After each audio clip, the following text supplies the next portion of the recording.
Every day I dare to try and do a dinner like this. And I don't know if you're gonna show up, maybe you're gonna have a drink in Rosebank and they tell you don't go to Yeoville, you're gonna die. Or you're gonna believe in your Uber driver, because when you're coming down the road you just think, oh, it's raining and so many Nigerians and then you cancel me, you know. I've had a lot of problems trying to do this thing because I love this neighborhood, you know. Don't want to do my fucking dinners there, I want to do them here, you know. And so it means a lot when you do come here. Absolutely, I really appreciate it.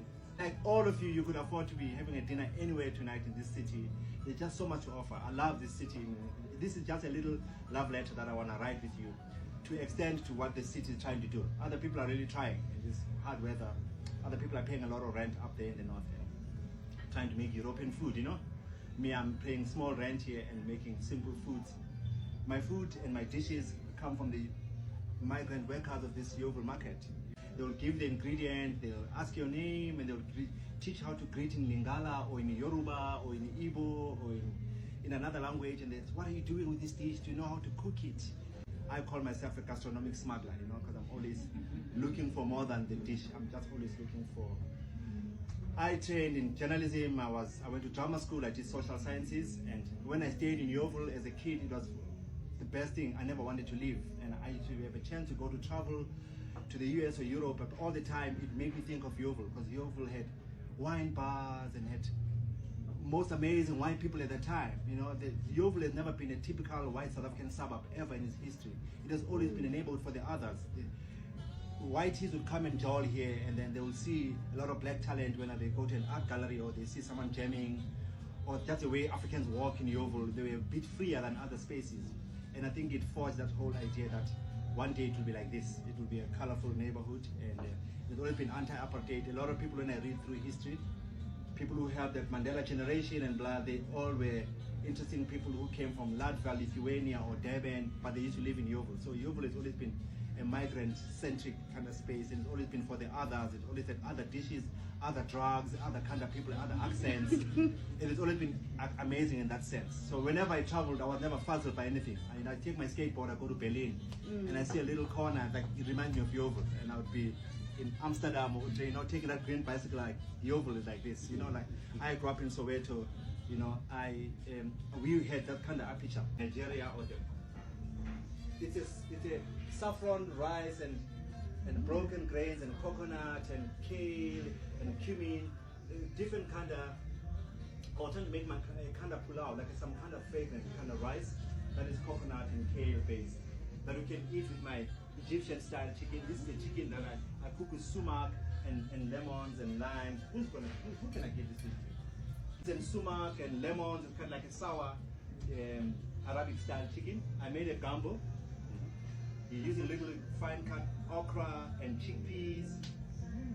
I put chickpeas, I thought, for Gaza, let's remember Gaza or Iran or people yes. Like chickpeas. Or let's remember Papita, that used to make a lot of beautiful falafels long time ago in this neighborhood, nobody does. And the slow cooked tomato sauce is called like a red, like a paprika based, smoky paprika tomato sauce, capers and chickpeas and okra, and vegan. This is the eggplant, like aubergine and fresh tomatoes and pickled mangoes and fenugreek and spice, a lot of names. Mine are made with cassava flour and a beer. You put cassava flour in a beer and sugar and salt, leaves and pumpkin flesh and pumpkin seeds. I made a Mozambican, Angolan, Congolese, like the peanut sauce with cassava leaves and petit pot, and a coconut little bean curry, like coconut vinegar, little chili, but it's got sultana raisins, and it's got toasted sesame seeds. Now it's like a chili pickle. It's too spicy. Just a little bit is nice on top of your fish. It's nice spicy, fresh chili, and all these oils. Chicken and there's fish. Everything else like a vegan interpretation of some African dishes that I like. I'll make some desserts. I'll make some ginger with rum. I'll make more cocktails throughout the night. Play some jazz, and I hope we become friends. Thank you so much. Thank you, Sanza. I'm very well.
Chin chin, guys. Chin chin, chin chin.